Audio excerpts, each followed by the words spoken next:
Jakarta memang sudah dipersiapkan dari 15 tahun yang lalu.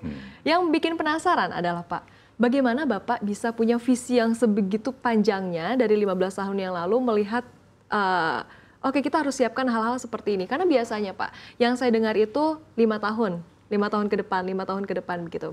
Apa sih Pak, background di baliknya Bapak sampai memiliki visi yang sebegitu panjangnya? Karena memang kawasan industri membangun kota itu nggak bisa jangka pendek, harus jangka panjang. Dan kita harus melihat bahwa Indonesia negara besar dengan penduduk yang banyak. Yang banyak anak-anak muda perlu diciptakan lapangan kerja terus-menerus. Dan untuk itu harus berani bervisi panjang. Nah, malah mungkin harus berpikir itu 100 tahun ke depan. Tentu tidak di umur saya. Tapi inilah yang menjadi hambatan di negara kita adalah masalah pendidikan, kesiapan infrastruktur. Dan itu bukan urusan 5 tahun, urusan 7 tahun, urusan jangka panjang. Ya istilahnya itu kalau gunung itu di depan kita, yang menghambat kemajuan negara kita atau desa kita, harus dipotong gunung itu. Ya, lama-lama pasti terpotong kan, tapi dari generasi satu, generasi selanjutnya. Itu kalau bahasa Cinanya, ikong isan. Ikong ya, isan. si tua tolol motong gunung. Nah, saya ini orang tua tolol. Yang motong gunung demi bisa memajukan daerah kita. Ya, yang dipotong itu apa? Ya, sebetulnya pendidikan dan kemiskinan, itu kan kemiskinan harus ditangani dengan pendidikan. Nah, pendidikan itu tidak cukup teori, tapi harus praktek. Nah, kawasan industri itu adalah sekolahan praktek. Nah, itu harus berpikir jangka panjang. Maka JWK kan punya Cikarang, yang juga susah dulunya. Kendal, Tanjung Lesung, dan Morotai. Ini kan barang-barang yang, atau daerah-daerah yang harus dikembangkan dalam pemikiran 30 sampai 100 tahun.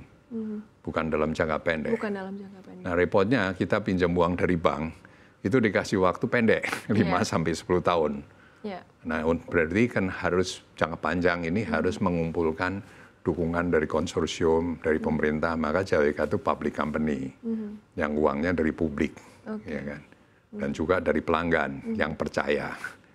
Nah, itulah. Oke, baik. Nah, ini yang perlu di-highlight adalah ketika kita membangun infrastruktur begitu ya Pak ya. Oke, kita membangunnya saat ini, tapi nampak susah, mungkin ada beberapa hal yang menjadi kontra begitu ya, tapi nanti akan kita nikmati di waktu yang ke depan gitu. Harus sabar gitu ya Pak ya.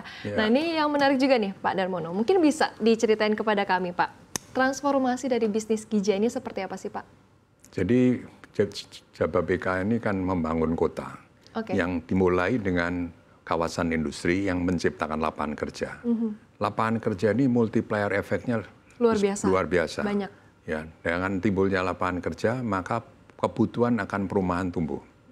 Nah, sesudah perumahan ada, butuh pendidikan buat anak-anak dari karyawan.